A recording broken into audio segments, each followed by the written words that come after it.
Hello and welcome back to the reading of The Puzzle, A Gift from Spirit with Kelly Allen.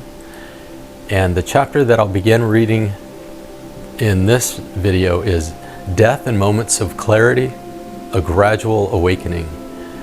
I'm going to be breaking this up into 2 or 3 segments because it's a rather long chapter.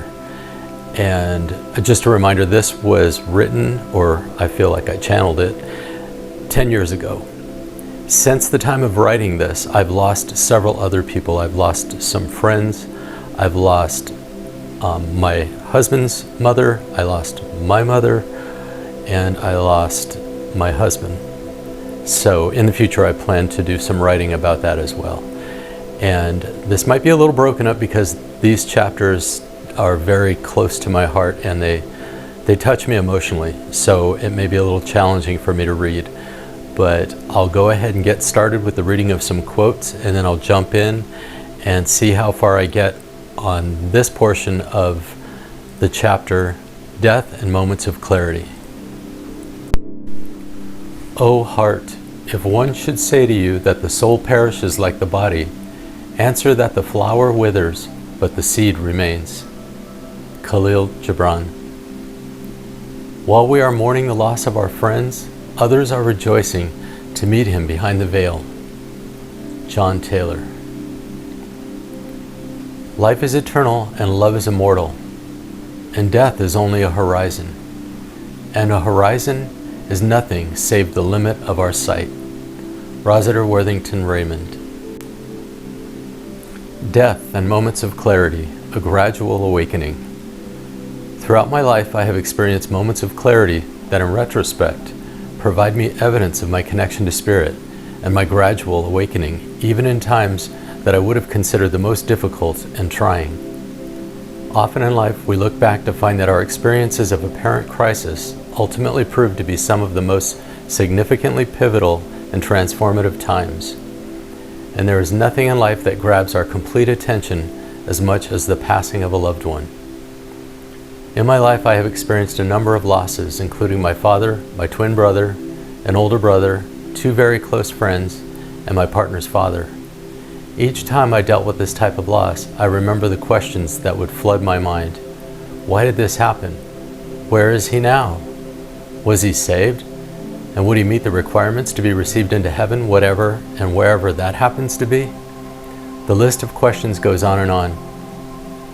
During these difficult times, I never perceived myself to be spiritually in tune. As a matter of fact, I would have guessed that I was far from it as ever in the moment. However, when I reflect back on the events transpiring during these experiences and on some of the things that I wrote while trying to convey my feelings toward the person departing from this life, I now realize that I was probably more tuned into Spirit than I could have imagined. Growing up and throughout my childhood, I had countless psychic or precognitive experiences. It was common for me to dream about things before they took place. Often I would make mention of people, friends of my parents with whom they hadn't seen or heard from for long periods of time, just before they would make a surprise call or visit. Usually the premonitions were about trivial things of no apparent significance. On occasion, they were of a more serious nature, such as dreaming of someone passing away a day or 2 prior to their unexpected death. As I grew and began to deal with the stresses of adult life, these occurrences became less and less frequent. In my young adult life at the age of 29, I had one of my precognitive experiences of the more serious nature. In May of 1993, I was performing in my usual duties as the operations manager for a textile company in Carlsbad. The day had begun just like any other day, and I was busy putting together marketing packages. Marketing manager had become one of the hats that I wore as operations manager. I was enjoying a productive day when a sudden cold chill went through my entire body, and I was overcome by an overwhelming feeling of dread.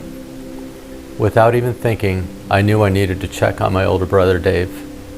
Before I continue on with the story, allow me to provide a little background on Dave. Growing up, I remember Dave as a very quiet person. Dave was often referred to as a gentle giant.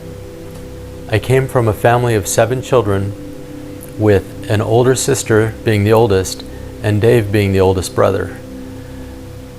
There is an 11-year age difference between Dave and me, my twin brother and I being the youngest of the children in our family.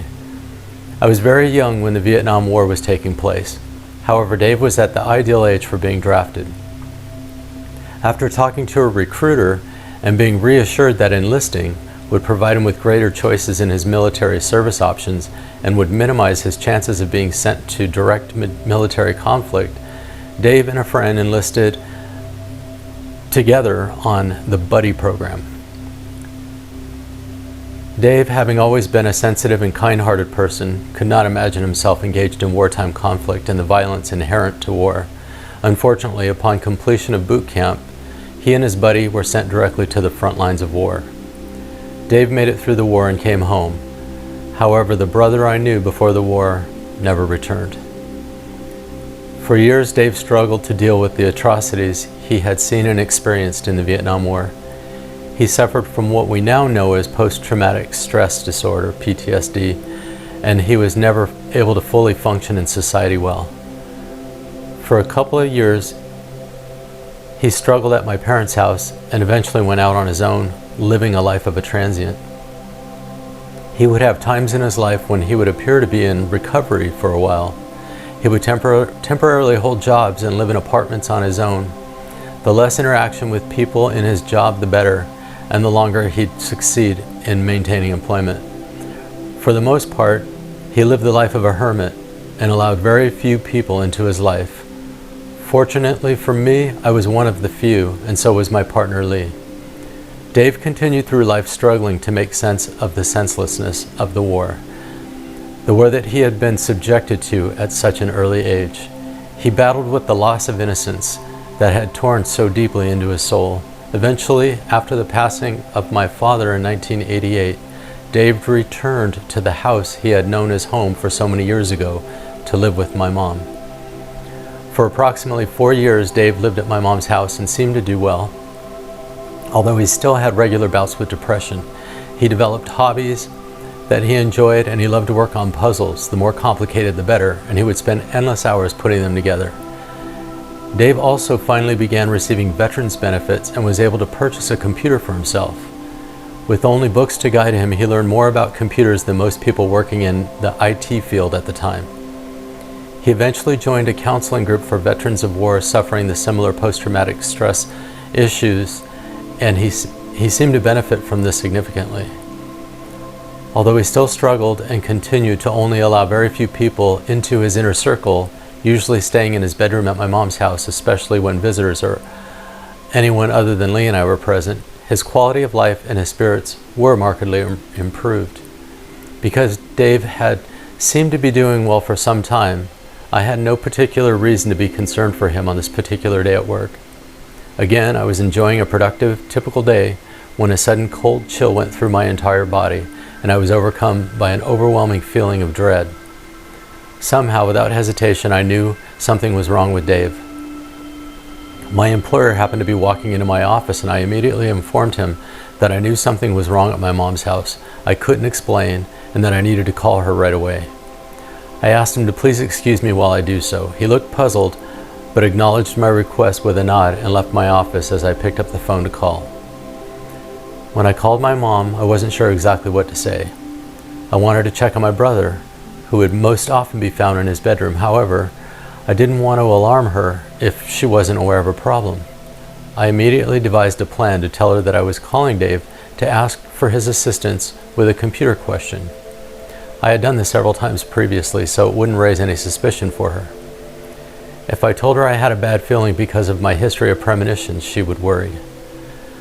I hoped that I was wrong about my feeling, but I also knew that it could be a warning. I hoped that my intuitive feeling was right, that at the very worst case scenario, I could ask Dave to get a doctor right away. But again, I didn't want to alarm my mom. Unfortunately, what unfolded was the worst case scenario. When my mom answered the phone and sounded normal, I was relieved at first. As planned, I told her that I needed to talk to Dave and that I had a computer question for him. She responded by telling me that for the past several days he'd been in a funk and he had hardly come out of his room. As was typical when he would get in these moods, my mom had been leaving a plate of food at his door and knocking lightly to let him know. She knew he had been eating because she would later find his plate outside the door with some of the food gone. She said she was hesitant to bother him because he had been down, and she wouldn't want to wake him if he were napping. I persisted, telling my mom that I really needed to talk to him, and I asked her to gently knock on the door to see if he would answer. She knocked and there was no sound. I asked her to knock again, only louder. Again she told me of her apprehension. She reminded me of how much he disliked being wakened, and especially when he's been emotionally down. I insisted that she knock again more loudly, at which she responded by telling me that I now had her worried. She asked if I had a dream about Dave, and I said that I had not, but I really need to check on him, and I need her to check on him for me. When Mom finally relented and knocked loudly on Dave's door and there was no answer, I asked her to open the door and look in. I assured her that she could do so quietly, and if he was asleep, she could close the door and I'll call back later. The stress in my mom's voice at this point was extremely apparent.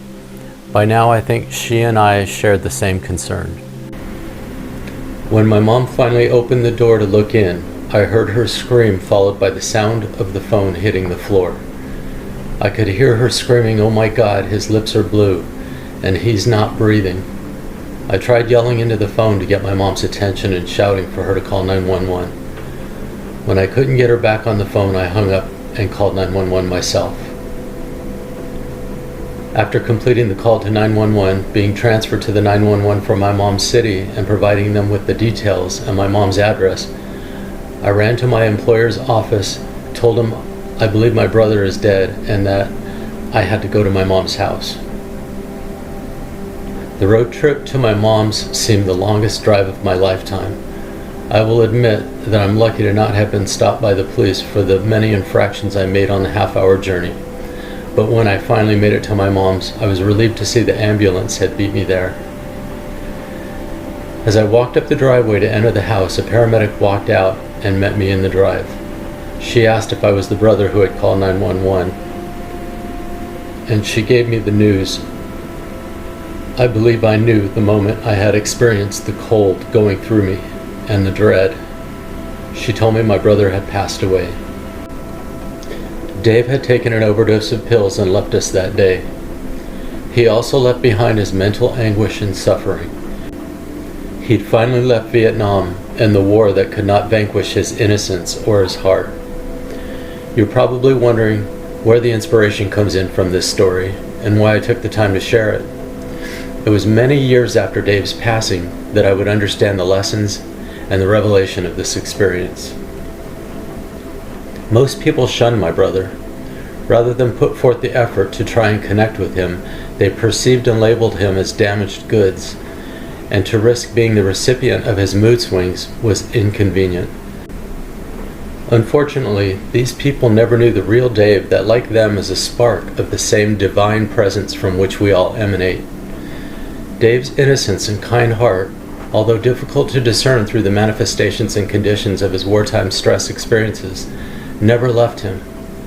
To connect with Dave on a deep level was not only a privilege, it was a gift and a blessing. To have seen the things that he saw and to have been involved in the things he was involved in during the Vietnam War, and yet to be able to allow an occasional smile that possessed the love and sincerity of his still true and pure innocence, was nothing short of miraculous. I now know that Dave reached out to me in his passing as someone he trusted to take care of Mom. I also know that Dave, through the close connections he graced me with, wanted me to know that he was finally at peace. Losing Dave was extremely difficult, and it took many years for me to completely come to terms with the hardships he faced in his life and with his passing. I believe it was this amazing connection with Dave that allowed him to reach out to me upon entering the world of spirit. With time, I would come to realize and cherish the lessons he taught me and the depth of love his sacrifices bestowed upon me. I continue to learn from him as I spiritually grow. Dave's passing would prove to be just one of the several deaths and lives that have profoundly and positively impacted my life and my connection to spirit.